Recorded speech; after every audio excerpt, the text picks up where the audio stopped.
Dans quelques secondes, les voitures vont se mettre sur la grille de départ pour la seule course du week-end qui va durer 8 heures avec une petite coupure pour le midi. Je vous rappelle que la pole a été signée par la 40 Continental Racing. À ses côtés, la 14 ETC Racing 1. Deuxième ligne, eh bien, c'est la 61 et la 65. Et puis la troisième ligne, la 54 et la 26.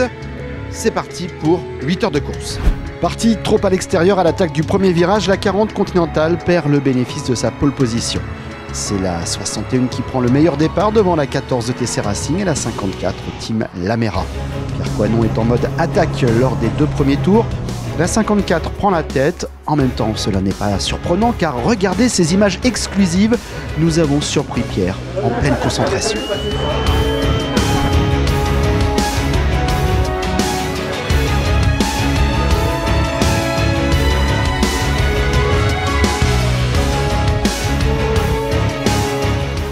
Après le premier changement de pilote et quelques codes 60, le classement va de nouveau évoluer et c'est la 61 Lotto Leclerc by Asphalt qui reprend les commandes devant la 14 ETC Racing 1 et la 42 Palace Garage, également premier de la catégorie Pro-Am. Chez les Gentlemen, c'est la 32 Alma Italia qui est en tête de la catégorie. Sur cette piste particulièrement piégeuse, au vu des conditions météo, la 61 va sortir un peu large en bout de ligne droite et rester plantée dans le bac. La 26 en profite pour passer en tête, mais avec le jeu des ravitaillements essence où les concurrents ne repassent pas forcément tous en même temps à la pompe, les classements vont constamment évoluer.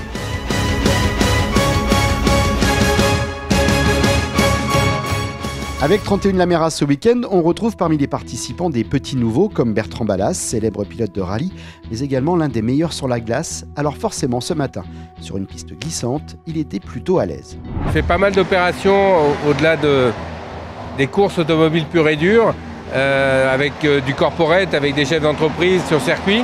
C'est sympa de faire partager sa passion et je trouve que c'est un produit qui correspond tout à fait à une approche à la fois gentleman driver et à la fois pilote, parce que c'est une voiture qui se pilote vraiment. Et c'est vraiment du pilotage pur, hein, c'est du plaisir pur. En plus, le circuit de Dijon est très rapide, donc on prend quand même des vitesses importantes. C'est vraiment une voiture avec laquelle on se fait plaisir. Dans un tout autre style, Claudio Capeo, le chanteur révélé lors de la saison 5 de The Voice, est passionné de sport mécanique. En tout cas, je m'accroche, j'essaye de suivre les copains, on essaye d'être ensemble, on essaye de garder la voiture sur le circuit parce que c'est pas évident, surtout par temps de pluie, c'était un peu humide ce matin, c'était compliqué. On est plutôt confiant, on a bien commencé la journée, tu vois, on était 14e et puis finalement on a fini dans le bac, dans les graviers. On est arrivé, on est parti 24e, on est en train de remonter doucement, tu vois, on est serein. On roule un peu plus lentement, on a des très très bons dans la team quand même, tu vois, on a des vrais pilotes. Donc voilà, c'est assez familial, c'est bonne ambiance, c'est bonne franquette, on se marre, mais on est sérieux. Écoute, quand je monte sur scène, je suis très excité. Là, quand je rentre dans une voiture, je suis très angoissé quand même, tu vois. C'est pas du tout pareil parce que je ne maîtrise pas autant, tu vois. C'est vraiment tout nouveau pour moi, ça fait quand même maintenant quelques années, mais c'est toujours pas ça, hein, tu vois, je roule pas tous les jours. Donc voilà, je reste quand même dans mon optique, but du jeu, ne pas casser la voiture.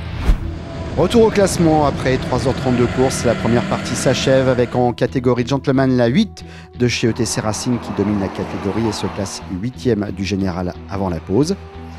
Après un début de course délicat, la stratégie des Continental Boys semble payer puisque la 40 rentre en tête devant la 15 Team Lux Motor, également premier en Pro-Am, et la 42 Palace Garage, deuxième Gentleman. ETC Racing 1, la 14 est 4e de ce classement provisoire, la 26 Team TTM est 5e. Ce matin, c'était quand même bien mouillé, c'est resté mouillé assez longtemps. Christophe, il se sentait pas super à l'aise ce matin, il a préféré assurer et le choix était bon. Là où on a été pas trop mauvais non plus, c'est sur la stratégie, je pense au niveau des ravitaillements. On a su bien gérer, faire les pleins quand il fallait, et ce qui justifie qu'on a pu remonter de ce matin au bout d'une demi-heure de course de 8e à finir premier, enfin finir en position 1 à midi et demi quand on a laissé les voitures.